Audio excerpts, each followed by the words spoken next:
Hello again, hello again, hello again, hello again. Welcome back. It's been a few weeks. I'm sorry about that, but I've been pretty busy. I've been hanging out with friends a lot this week. What have you guys been up to? Today, I watched the Backrooms movie with two of my friends. And it was alright, to be honest. It wasn't the best movie I've ever watched in my life. But it made for some pretty good entertainment for a Thursday evening. It was pretty nice. For today's video, I kind of wanted to do something a little bit interesting. I've recently had a lot of time on my hands. Because it's summer now. I've had a lot of time. And something I've been doing to keep myself occupied is teaching myself philosophy. So I thought what would make an interesting video is I read out weird and wacky philosophical ideas, and I maybe voice my opinion on it. I don't know, but let's get started. This is the book that I write all my notes in.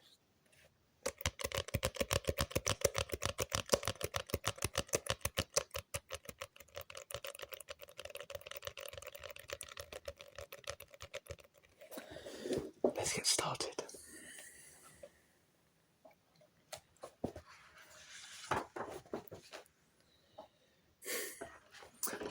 This is a pretty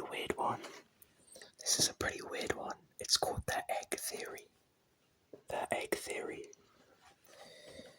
I'll be looking down a lot because that's where my notes are. So, the egg theory is a theory where every person who has ever lived or will live is the same being experiencing life in different forms and at different times. The theory proposes when someone dies, they are reincarnated into another person without any memory of their previous lives. This process continues until that being has lived every human life in existence. According to the theory, the universe exists as an egg, a place for this single being to grow and mature to the experience of living many lives. Once all lives have been lived, the individual reaches a higher state of consciousness and becomes like a god. That is pretty weird, huh? Saying that everyone is the same person, that's kind of weird. That's pretty weird. And that the universe is an egg. I'll be very honest.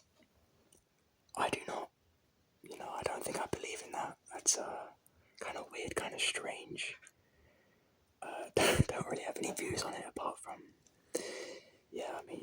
the thought that I guess all of us are the same person is kind of weird. So yeah, I'll move on to the next one. This one's actually kind of interesting. It's called You Are Not Free. You are not free.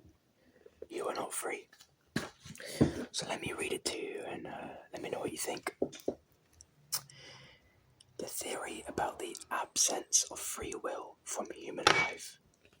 Oh, sorry about that, I just hit a glass. This suggests that individuals have the ability to make choices and actions based on their desires.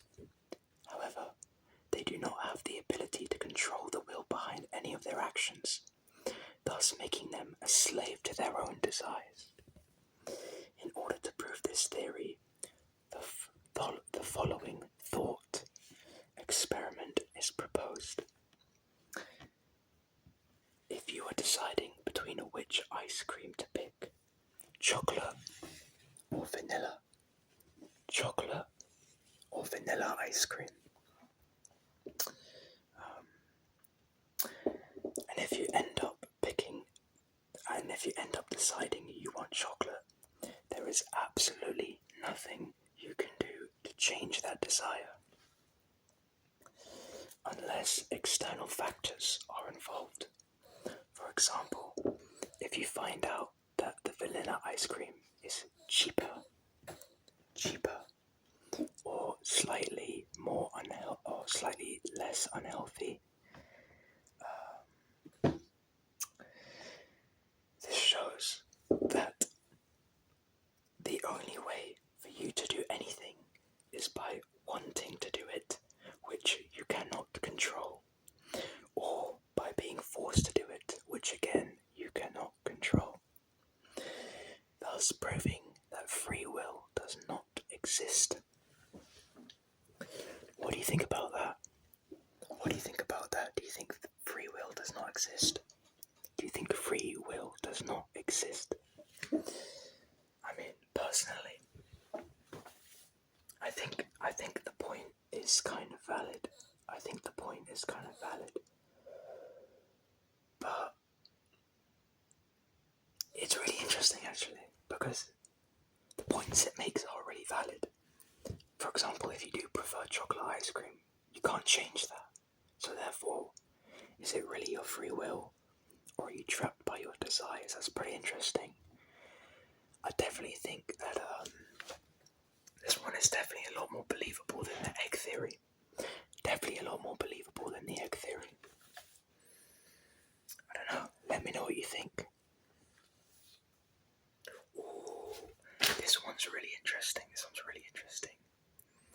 It has a Latin name. I'll read it out. It's called Esse est percipi. Esse est percipi. And it basically means something to do with like perceiving, like what you perceive with your own eyes.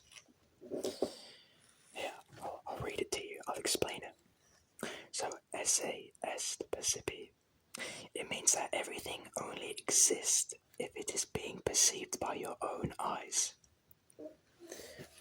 Let me give you an example.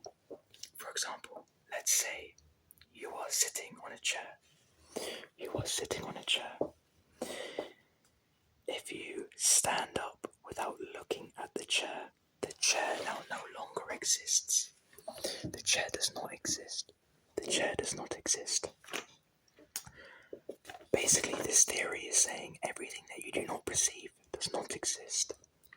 It does not exist. I guess this one's also, a little bit valid. Because I guess if you don't see something, does it really exist? Ooh, who knows? I don't know. Personally, do I believe in this? I don't think I personally believe in this, because like, what if I'm not looking at something right, but I put my hand back to feel it? Even though I'm not perceiving it with my eyes, I can touch it, therefore proving it's there, right? My friend proposed that argument because I was talking to this with my friend earlier after we watched the movie. So, yeah, I think, even though it's fun, I think this one's pretty fun. I don't think it's very believable. I don't personally believe in it.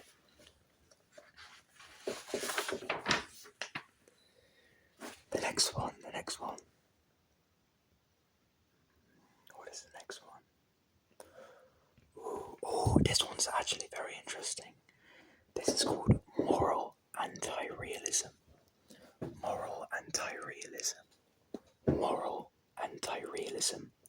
I'll read it to you now. It is the philosophical view that there are no objective moral truths or values independent of human beliefs and opinions. According to this perspective, moral statements do not describe facts about the world, but are instead expressions or are attitudes or preferences. For example, if someone said killing people is wrong, someone who believes in moral anti-realism would argue that this statement does not reflect an absolute truth. Instead, it expresses a social consensus or a personal belief. The idea is that actions like killing are not inherently good or bad. Rather, we label them as such based on cultural norms and societal agreements. What do you think about that? What do you think of moral anti-realism? I actually think I do agree with this one. I really do agree with this one. For example, let's use the same example as I wrote down in my book. Killing people is like always wrong. Honestly, I think that it can be argued that killing is not always wrong. I'll explain why. Let's say, for example, someone has done something, like someone has killed your parents. Do you think you have the right to kill them? I mean, let me contradict myself a little bit. I do think killing someone is wrong, but you can see why some people in society would justify someone murdering someone who murdered their parents, right? So I can definitely see why, like, that moral anti-realism would be very popular. It's kind of, like an eye for an eye, I guess. It's like, yeah, stealing from someone because they stole from you. The person who stole from you is in the wrong, but if you steal from them, are you really in the wrong? Because they did the crime to you first. I don't know, it's interesting, right? That's what philosophy is all about. It's just, I guess, just talking. I don't know that I'm not a philosopher. I'm not a professional philosopher, so take everything I say with a grain of salt. Take everything I say with a grain of salt. Alright, let's move on to the next one. This one is called The Paradox of Tolerance. This one's also kind of interesting. I think I do agree with this one. Let me read it to you.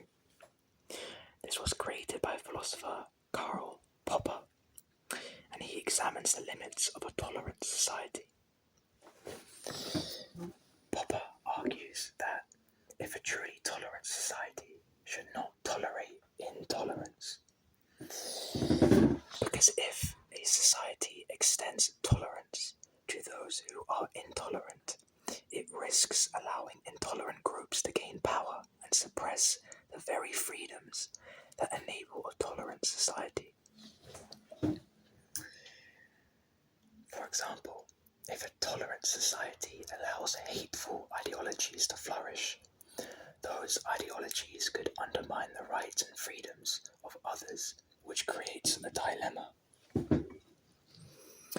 If a society tolerates all viewpoints, including those which advocate intolerance or violence, it may ultimately lead to the destruction of tolerance itself. Popper suggests that in order to maintain a tolerant society, it is necessary to take a stand against intolerant beliefs and actions, even if this means limiting the freedom of those who follow them. I would say I definitely believe in this. I would definitely say I believe in this. I think removing ideas that are hateful to certain groups of people should definitely have no place in a modern society like today. I just honestly, like... Oh, sorry, I just got a text. Give me a second. Alright, I'm back, sorry. As I was saying, yeah, I think groups that advocate violence or racism or misogyny have absolutely no place in a modern day society. I think it's just evil. Ideologies like that are just evil, they're cruel, and they have no place in a modern day society. So I would completely agree with this. Alright, this is the final one that I have written down today. It is called Quantum Immortality Theory. Sorry, pardon me. Quantum Immortality Theory. I'll read it to you now. This theory suggests that a conscious being cannot experience their own death because they exist alternate realities where they continue to survive. The core concept proposes that every decision or event creates multiple conscious of reality. In life-threatening situations, there will always be at least one version of reality where the individual survives.